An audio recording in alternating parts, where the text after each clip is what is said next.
আসসালামু আলাইকুম, সবাই কেমন আছেন?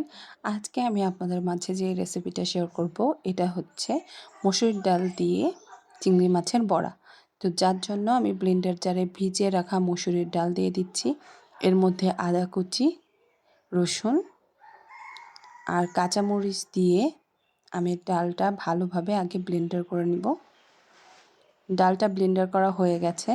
এখন আমি কিছু ডাল তুলে রেখেছিলাম ভেজা অবস্থায়, সেটা এর মধ্যে দিয়ে দিচ্ছি। এর মধ্যে মুঠো ভর্তি করে আমি পেঁয়াজ দিয়ে দিলাম। এরপরে ছোট কুচি চিংড়ি মাছ পরিষ্কার করে ধুয়ে রাখা ছিল, সেগুলো দিয়ে দিচ্ছি। তার মধ্যে ধনিয়া পাতা, এগুলো দেওয়ার পরে লবণ, এরপরে এর মধ্যে হলুদের গুঁড়ো, সামান্য একটু জিরের গুঁড়ো আর সামান্য একটু ধনিয়ার গুঁড়ো দিয়ে আমি ভালোভাবে এটা মাখিয়ে নিব।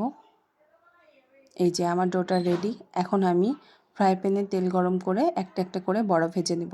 এটা খেতে কিন্তু খুবই সুস্বাদু, আর এটা কিন্তু বড় চিংড়ির থেকেও এই ছোট কুচো চিংড়িতেই বেশি মজা লাগে।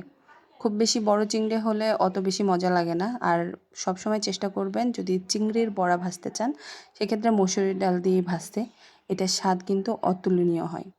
আমি এপিট ওপিট করে ভালো করে মুচমুচা করে ভেজে নিব।